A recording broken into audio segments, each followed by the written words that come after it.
Hi, Okay. I'm Roxanne Davenport with Seizure of the Day, and I hope to say this correctly, but it's Dr. Appendino? That's correct. Yeah. Oh, Yeah. great, great. Well, a pediatric physician in Canada.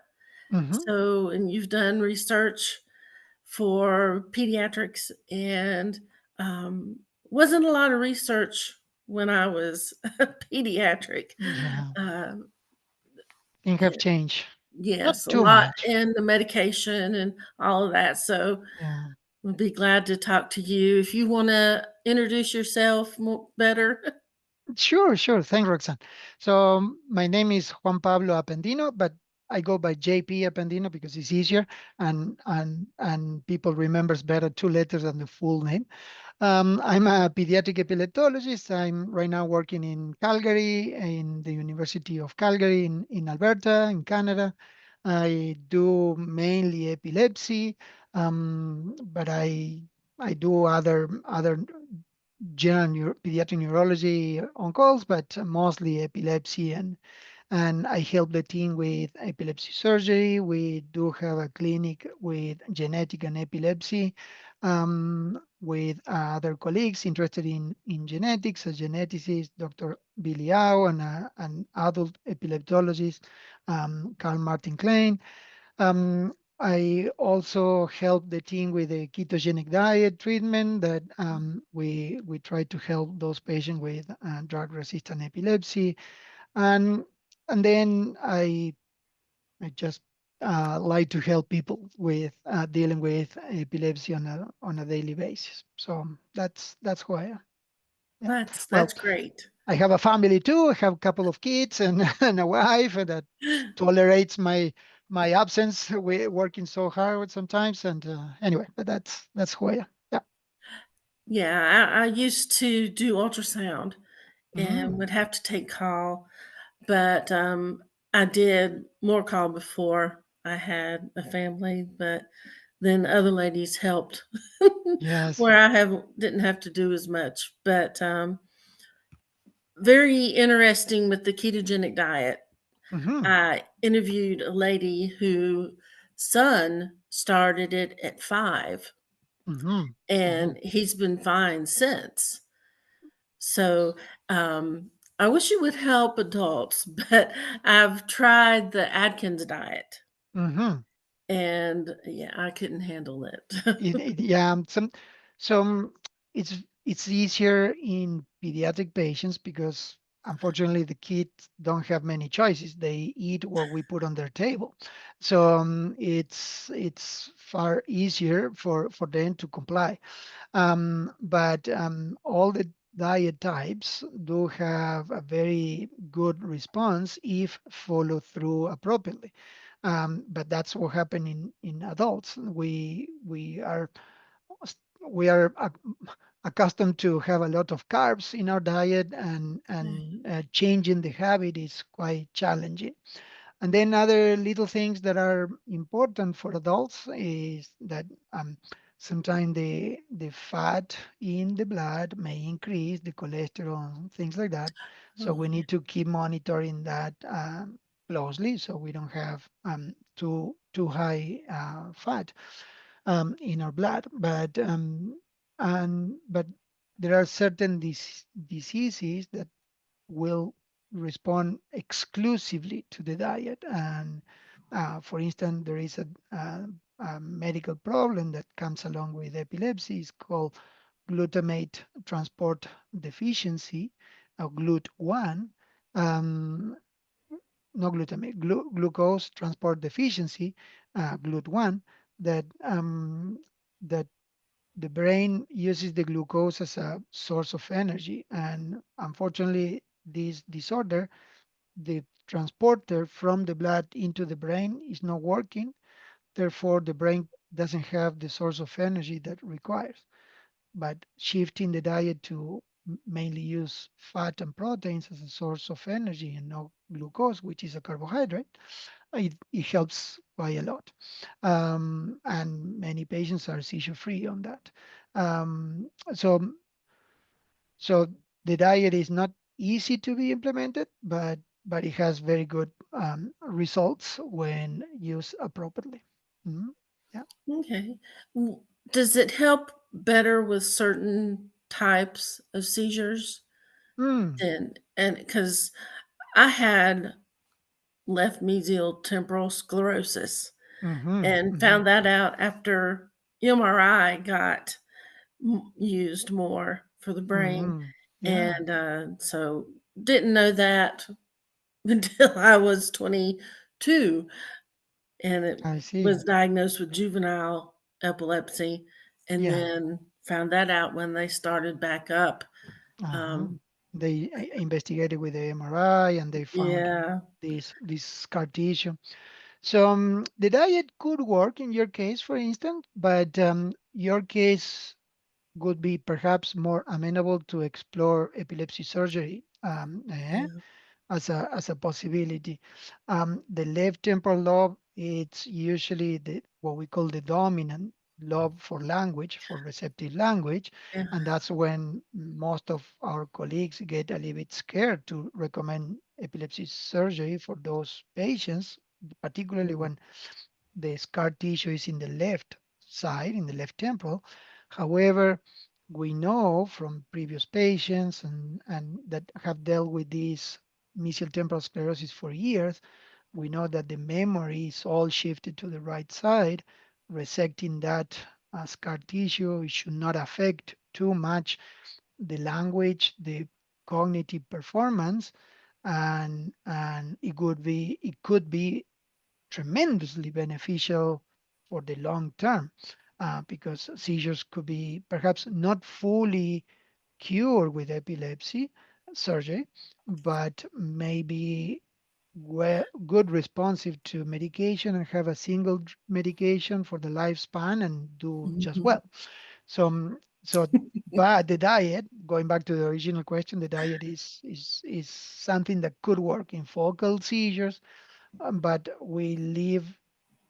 we tend to think about the diet when we have more generalized seizures um, or kind of genetic syndromes or large brain malformations when epilepsy surgery might not be amenable or the ideal.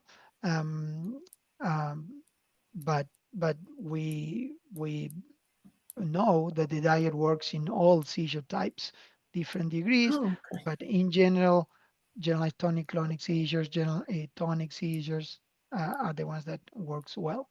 There are certain metabolic disorders in which they cannot handle, break down, and use the fat as a resource of energy, in which we need to be very cautious because the diet is either relative contraindicated or fully contraindicated.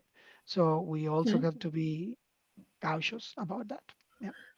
Yeah. Yeah. I had surgery too, Mm, but nice.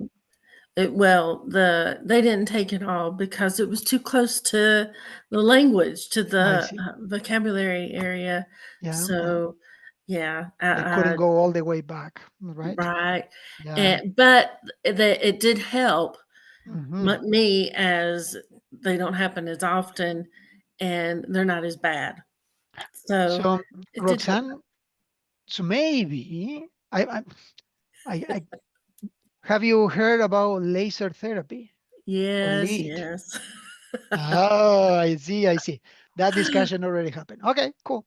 So, but that might be an option for you. So It that's the something that only you need to reason I talk don't with your wanna doctor. have any more surgery, the whole year afterwards, I don't remember anything. Yeah, yeah, it was must have been quite difficult, all the inflammation and Yeah, reabsorption of tissue, and so it was yeah, horrible. I don't remember my daughter's see, I had it when had surgery when she was a year and a half, I so see. she wouldn't remember it. Yeah, But I don't remember Christmas or her yeah, two-year-old birthday. yeah. So it really changed my life Change. that whole year afterwards, Mm. and that's why But after the I'm surgery, right? Not before the surgery. So after right the surgery. afterwards, the year Yeah. after, yeah. So that's interesting. That must have been okay. Anyway, so I, my scientific mind start working, right? It's like, Well, um, they wanted to say it was, the pseudo seizures, mm, mm, but I don't yeah, think so. I said yeah, yeah, I told a doctor once, well, after I had the EEG when they were trying to find out more about mm, it, a new doctor, I said, "Okay, I'll have another EEG." And, that's when he said they were pseudo, and I told him, I was like it sorta upset me because I said, "Why would I want to have one?" yeah, When yeah, because I didn't understand. That was the first time I've heard about those. mm, And I yeah. said, "Not driving and not wanting to have one, that's wrong." That doesn't make sense, right? So yeah, so that is a topic that we don't address too often, but it's called, we call it in the medical term PNES, or psychogenic non-epileptic seizures. Okay. Um, that gets into a big group umbrella of disorders called FNDs, of functional neurological disorders, in which we have we have some clinical manifestation that looks like a neurological condition, but the main source of these events, in particular seizure, but could be also abnormal movements and other things. Um, it comes from a buildup of anxiety, recognizing normal symptoms as abnormal. Um, it's a mixture of reasons that needs to be explored with the help of a psychologist, psychiatrist, Mhm. and is, those patients do need support and help, but might not be just a tablet or a capsule, but might be a different type of support. But they do need support. However, it's interesting because sometimes the brain, some areas of the brain are not very well exposed to the electrodes. So sometimes Uh, seizures coming from very deep structures may not be mhm, seen on the surface EEG. And the only way to know is putting electrodes inside the brain to really capture the events and see if the seizures are epileptic seizures or psychogenic non-epileptic seizures. And it's a very interesting because sometimes we see nothing on the surface EEG, but but they're truly epileptic seizures. So it's very common in anxiety attacks and things like that, that we need sometime. It takes several years for us to capture an event that finally made it to the surface of the EEG and we can see it. So it's it's something that obviously you've been working with your doctor, and I'm not gonna well, no, uh they figured out yeah, that area was just so deep that uh-huh, I see, it was barely seen on the EEG. I see, yeah, So, yeah, and okay, very well.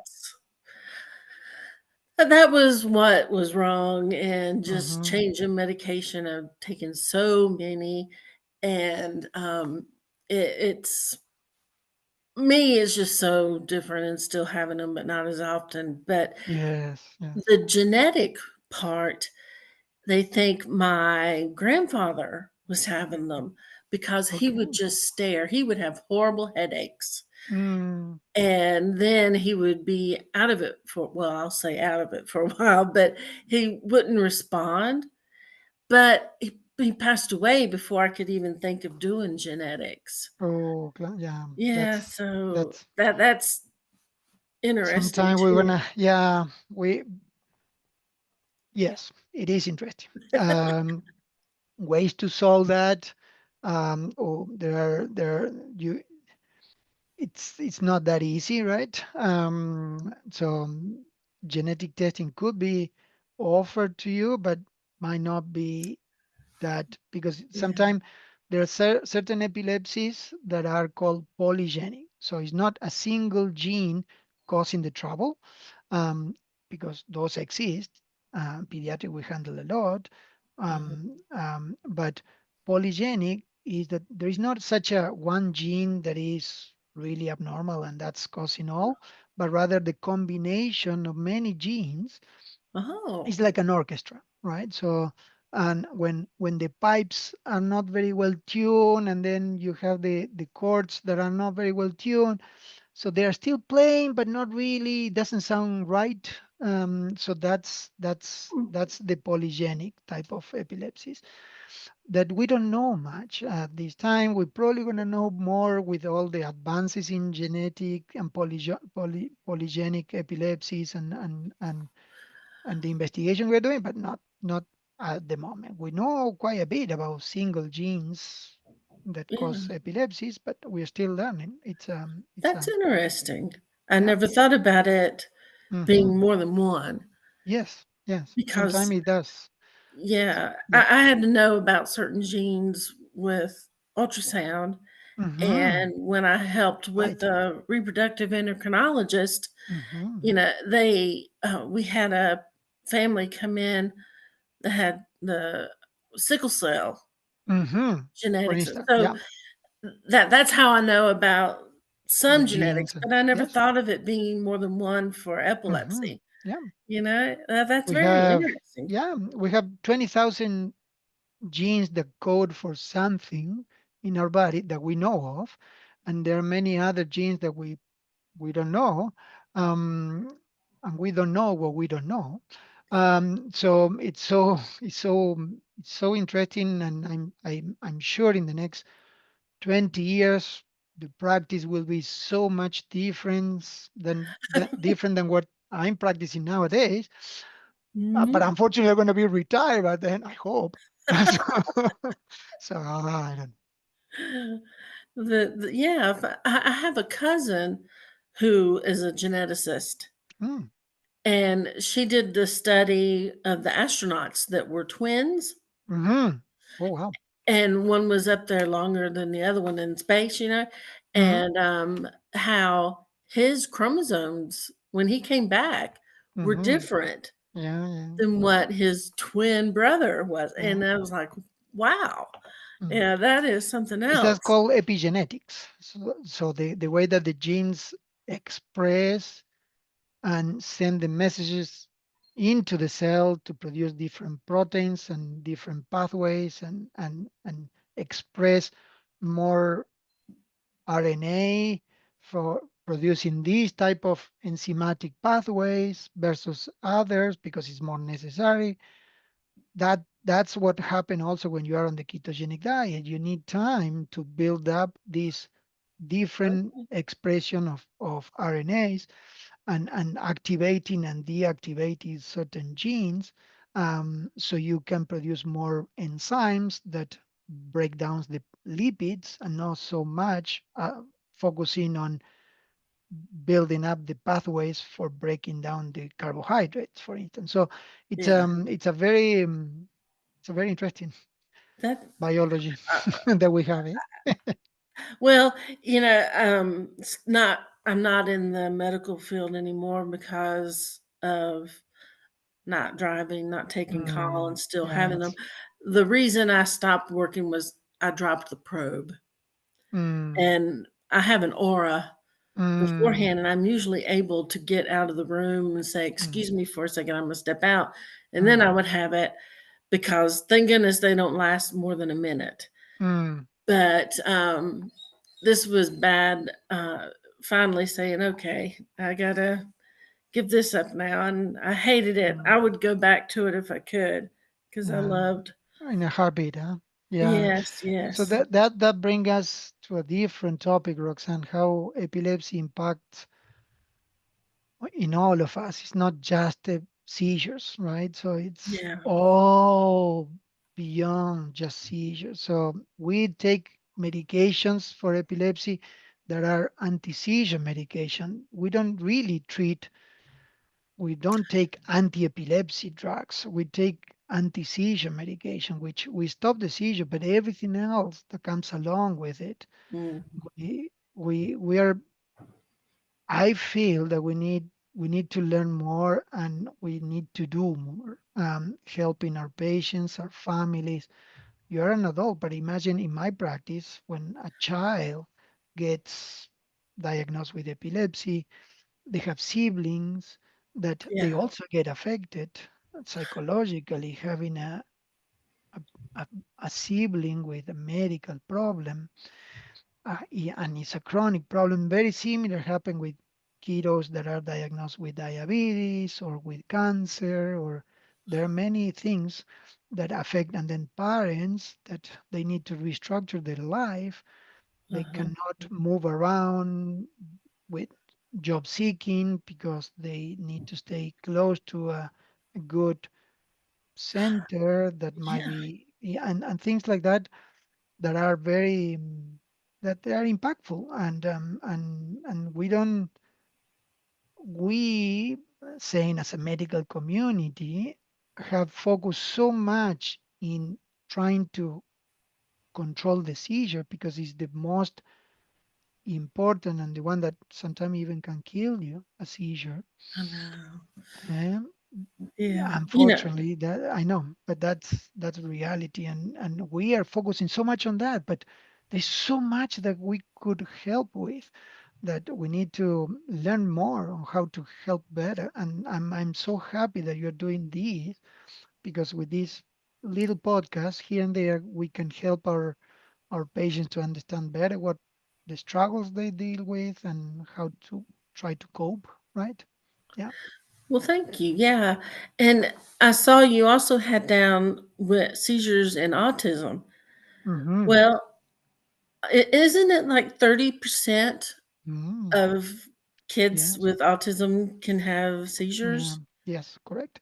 So it's very outstanding how the brain is miswired in this patient with autism, and depending on the degree of severity of autism, we know that autism is a very large spectrum, Mhm. and it could be very disabling, but it could be very simple, and Right. having misdiagnosed as a OCD type of personality, and that's that, like me. So, but but it's really it's those patients that have more severe spectrum that tends to have more um, seizures and epilepsy, and Okay. 1 in 3 patients with autism will have seizures. Sometimes they're easy to be controlled, but sometimes they're very challenging, particularly in childhood, between 0 and 10 years of age, when the brain is trying to learn and very excitable, and so all that time in their lifespan is very challenging. Later on, they become a little more quiet because the brain kind of start to settling down in all the excitement. But until that time, epilepsy is quite often. So we we have to in those patients, for instance, we have learned that the ketogenic diet could not only help in seizures but also in behavior. So Oh, patient with the diet will be more focused, more calm, more responsive. Not everybody, but many will. So it's also a therapeutic approach that could help not only seizure but other um, areas of the epilepsy that we don't usually account for. Yeah. that's interesting. I'm glad talked about that because that I just feel like they talk more about research for autism, but they need to know also that they can have seizures. Mm-hmm. And Mm-hmm. I also blog and I've wrote about that. Mm-hmm. And it I just wish, yeah, we would get more research like you're doing for epilepsy because we weren't told about SUDEP when I had one at 8 years old, and then I didn't find out about SUDEP until I talked to other people online. And I was Yeah. like, wow, my doctor never told me about that. That's also another area that I believe we should be exploring and getting more savvy about it, and perhaps being proactive and in sharing and discussing with our patients. Unfortunately, we as doctors don't feel comfortable talking about these topics, and the patients feel even worse because they are the one that really are more exposed to that possibility. But if what we have learned along the years is that families that were aware about that possibility ahead of time, and unfortunately that happens, they are more prepared for it. Mhm. The the the mourning and the recovery from that loss is better better tolerated and shorter, and they are more thankful to the medical team that was addressed on time, so they knew and they were prepared for. It's not it's not that much that we can do, but there are a few things that we also have learned along the way that we know. For those that may be reading and hearing your podcast, the sudden unexpected death in epileptic patients, or SUDEP, it happens once in 1,000 patients with epilepsy, roughly. But in patients that have frequent seizures, are on polytherapy, meaning two or more medication for the seizures. Seizures tend to happen at night when sleeping. They are big seizures, generalized tonic-clonic seizures, or last longer, or even on the EEG, when we do the EEG and we capture a seizure, after the seizure is like running a marathon without being trained for it. For the brain, it's really tiring and very exhausting. And that's why it takes longer for the brain to recover. Patients are very confused, Yeah. very sleepy. They need to have a nap for sometime a couple of hours, sometime a couple of days. They're kind of off. Um, right after the seizure, you see what we call electrical or electrical attenuation, or background attenuation, in which there is almost not electrical activity for a few seconds up to a minute, and only the very basic areas of the brain that control your heart rate and your breathing are Yeah. still functioning. And the more we see that and the longer that is, the more risky the situation is for those patients to, to die from a seizure. So we recommend those patients not to live alone, to have a partner, or at least someone known in the house, maybe not sleeping together, but having someone nearby with the door open in case to hear. We recommend that to our parents, to always leave the door open of the child's room and their room, so they can hear if there is any noise or any there, but still happens. And in those patients that are in a higher risk, may happen once in 200, one in 300 patients. And there are certain diseases or medical disorders that that could have even a higher chance of SUDEP. For instance, Dravet syndrome, Yeah. that even one could say up to 1 in 6 to 1 in 5 may Uh-huh. have that, like really high in the lifespan. Okay, so not, but very, it could be very devastating for those parents that were not Mhm. told in advance that that could happen. um so anyway, so it's on us to educate our patients, to let them know what they are dealing with, and to be prepared for the family as well, to be prepared in many aspects, not only psychologically, but also even legally, right? So having a will and having things like are very simple that we do for granted, we give for granted, but if we don't talk about it, we never know. Right. Mm-hmm. Yeah. And thank goodness there is a lady on Facebook Mm-hmm. whose daughter has Dravet syndrome, and Mm-hmm. she talks about how her what her daughter is going through daily or nightly, how many she's had a day or something. that she also posts when she knows that a child has passed away from Mm, it. It just touches my heart mm, that she does that to raise awareness, but mhm, also I don't know if it would bring comfort to the family, but it just touches my heart that she just mentions she puts a candle instead of a mhm, picture of her daughter mhm. on the page, On the page. and it's yeah, Yeah, that's it's great. I think I'm just gonna make me cry because every time mm, I talk about her, she touches my heart because if I've had a bad day mm, with a seizure or something, yeah. it'll always be something I pull up first. There is, yeah, that's ghost is always behind you, right? So that's also is I'm sorry.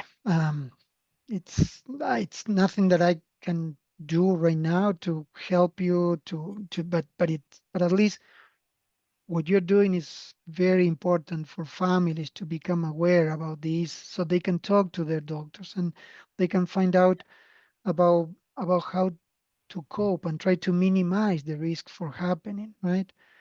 There are many devices out there that are being sold and can somewhat alarm and there is no perfect device families at this form Mm, at this point. Okay, there is no perfect tool that will tell you this is 100% sensitive and 100% specific.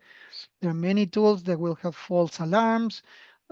We are mhm, working, we're trying with AI nowadays. Things are getting much better, but still there is no such a thing. There are cameras that can capture and trigger by movement and things like that. So wearables and things like uh-huh. that, right? So but there is nothing perfect, and so we are learning, and hopefully in the future we'll nail it down. Mm-hmm. I have a dog who Mm-hmm. wasn't trained, but after he was 3, he was able to come just sit beside me, even though mine aren't bad.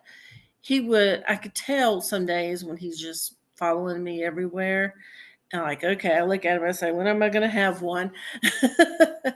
But he just comes and sits with me. And he Mm, has woken me up a couple of times in the middle of the night. And yeah. I've always wondered if that's when I could have had one, but my EEGs have never shown changes at night. Uh-huh. Uh, if I had them at the right time, the Yeah. Yeah. EEG, yeah, and not have that kind of changes then. But it's just made me wonder since he woke me up Mm. if that was, He may have seen or heard something in your breathing or something, right? something. They're Yeah, so, yeah, they're so that sixth sense they have that we don't. I know, It's amazing, right? right? Well, I I know a family that has a 4-year-old that had a vagal nerve stimulator Mm, put mm, in, mm. and I have had one for 7 years, and Okay. she just had hers, a couple of years and was told understands how to use it and everything. Um, do you see, pediatric patients to have those, or Yeah, yeah, yeah, you we recommend do. that? Yes. So the vagus nerve stimulator is a very it's one of the devices that we can recommend to our patient with drug-resistant epilepsy that are not amenable for resective surgery or further resective surgery.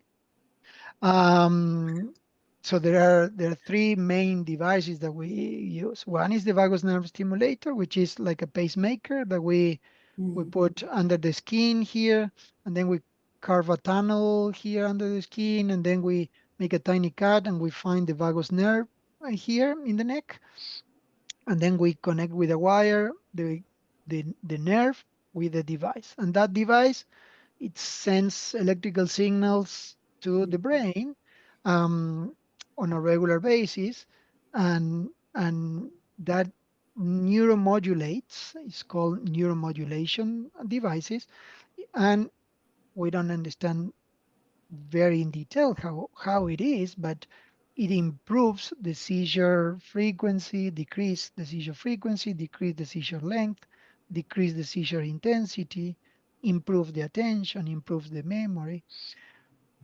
And only in about 5 to 7% of the patients will have no seizures anymore.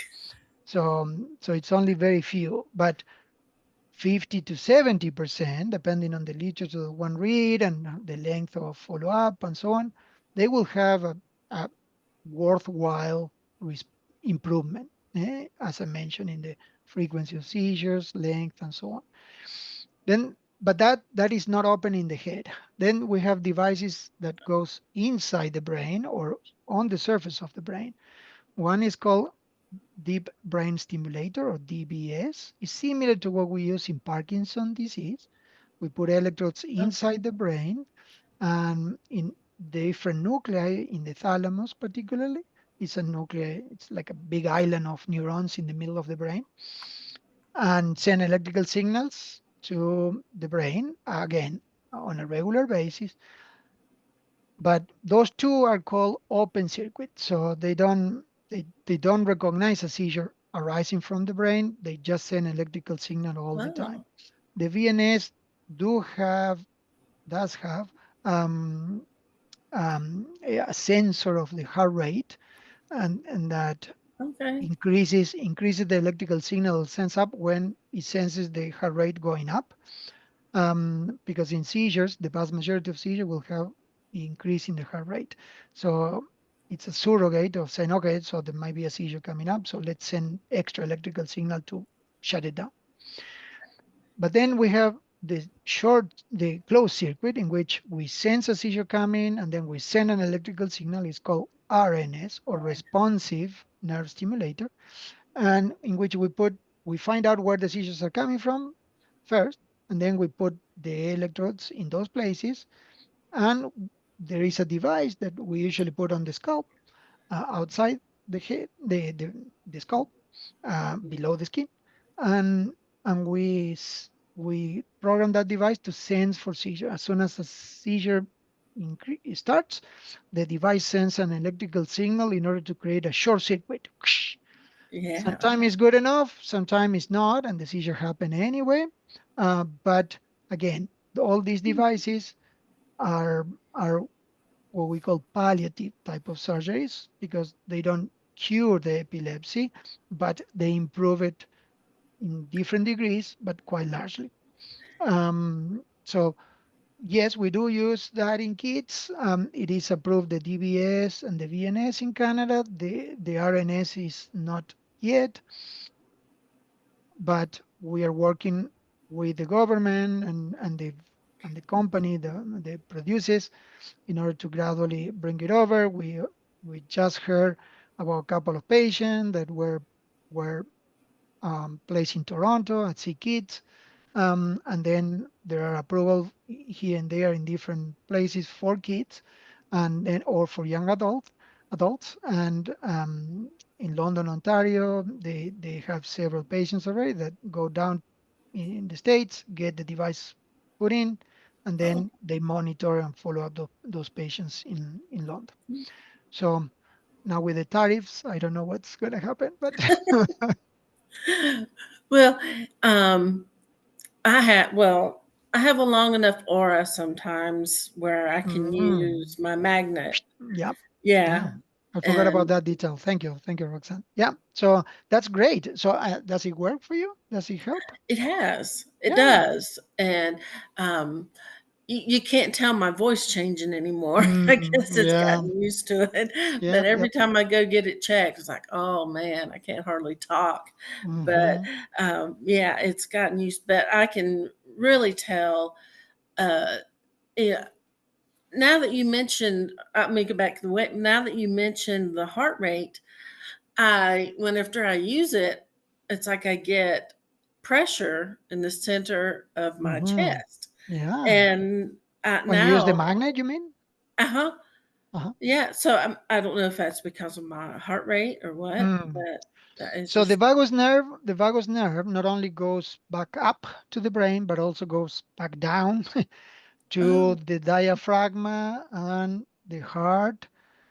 You have two vagus nerve, the left mhm. and the right. The right is the one that tends to innervate the heart the most. That's why we put it on the left, so we don't alter the heart Oh, rhythm.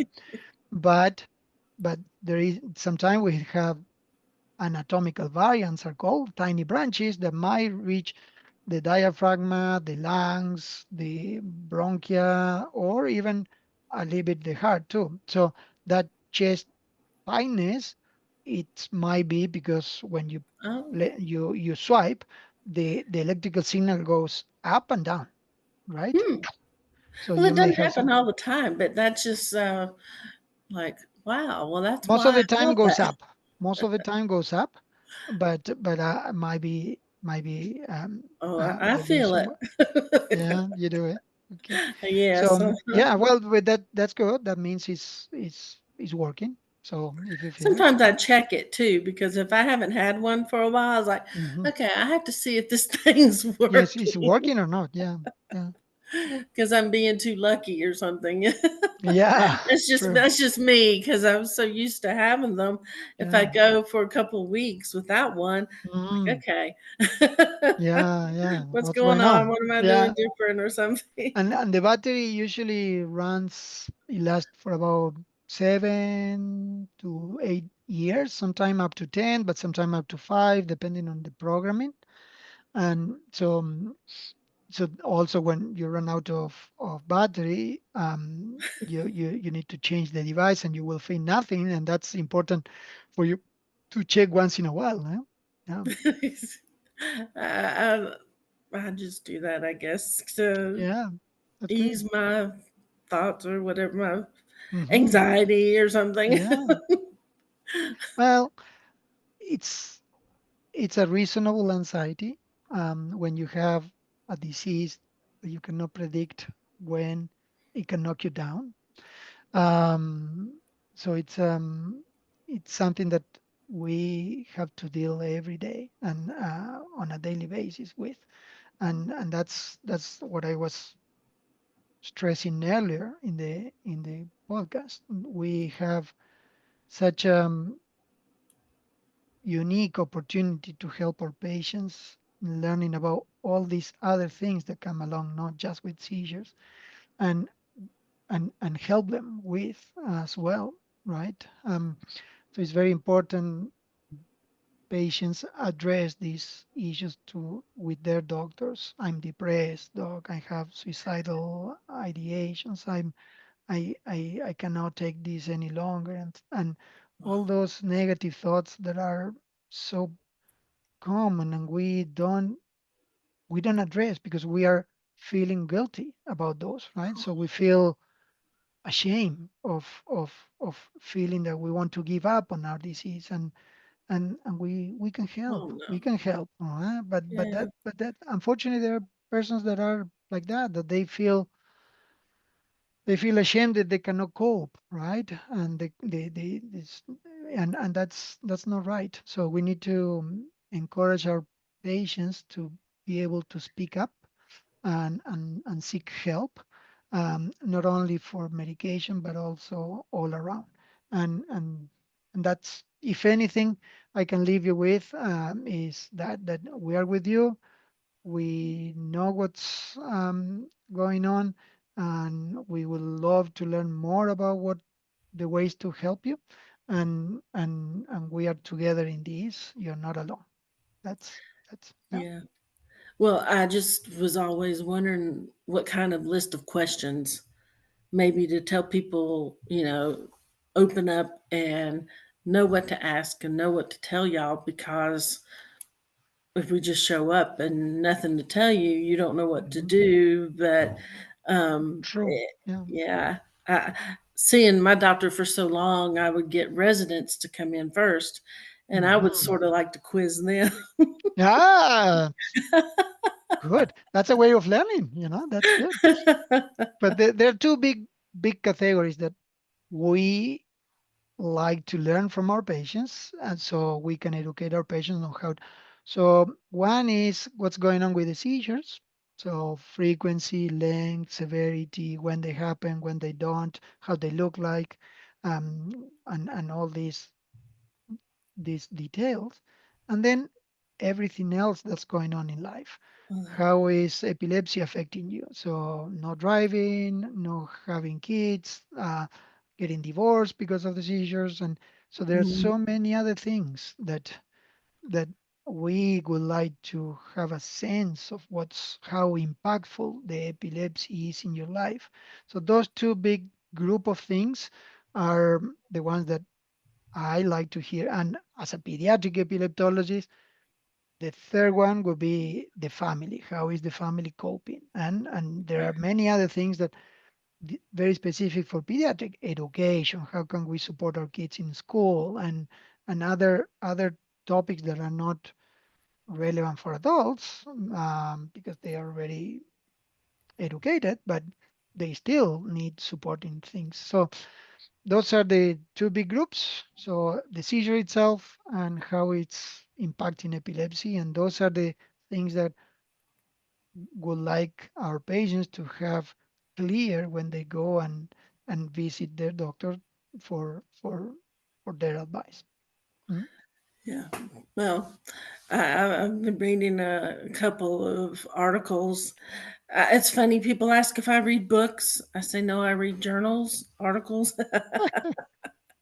Shorter I chapters. understand the medical terms, so just to keep up with y'all, and I just have um, some other thoughts in my mind about music.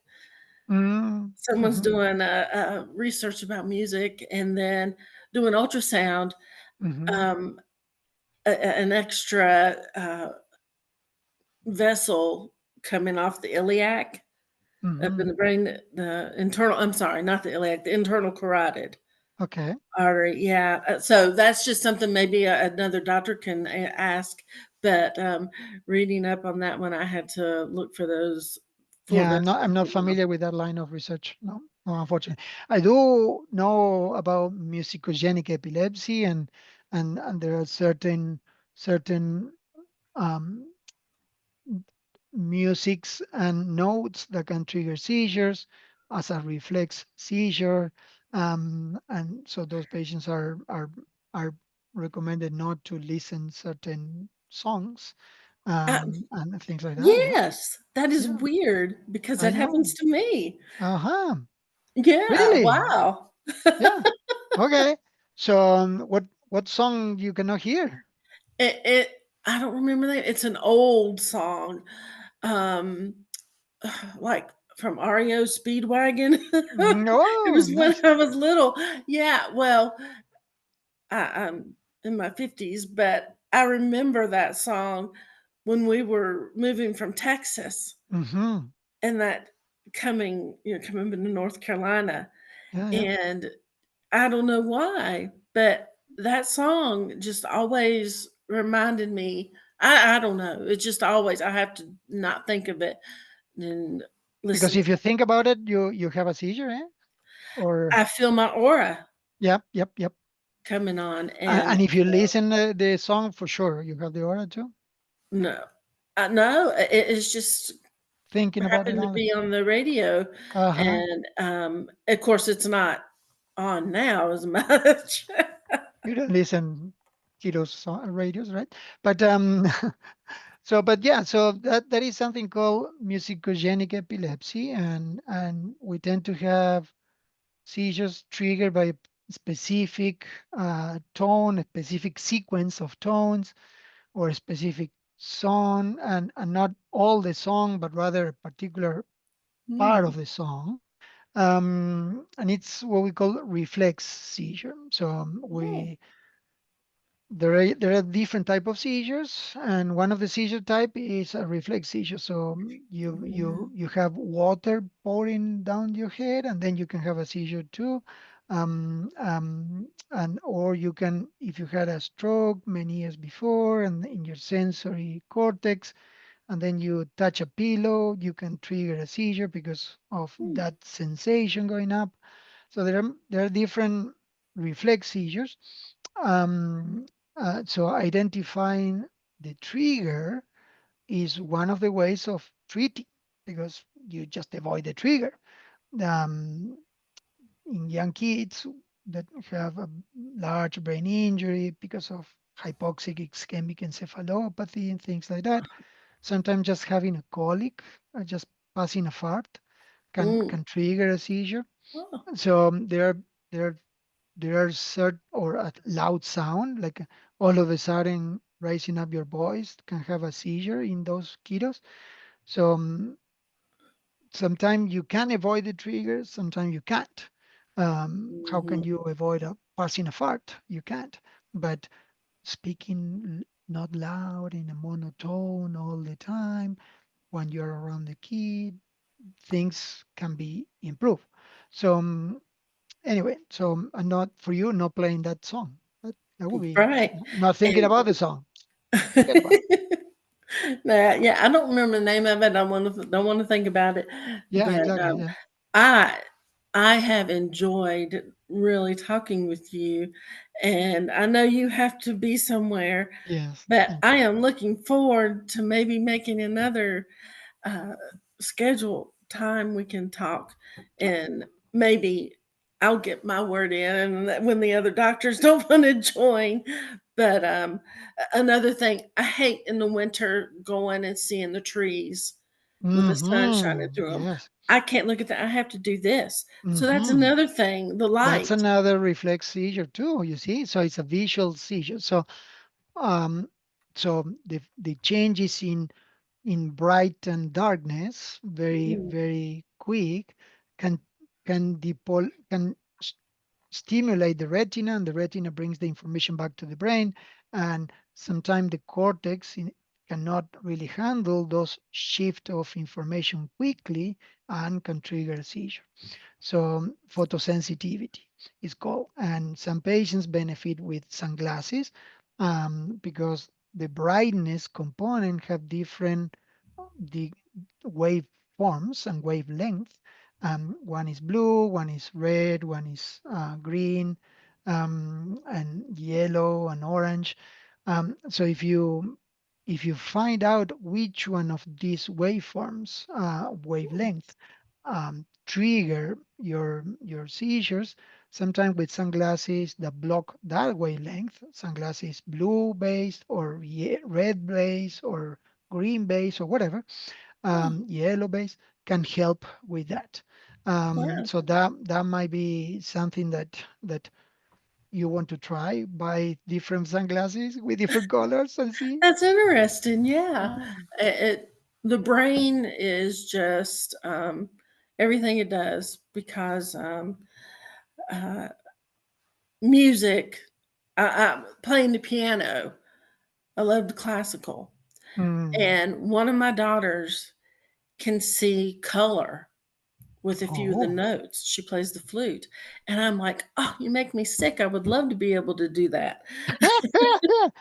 it's called But synesthesia. Synesthesia, that's phenomenon. So it's how we interpret the sensories stimulations coming up. So sometimes hearing can be seen colors, sometimes colors can be felt as taste and things like that. So it's different.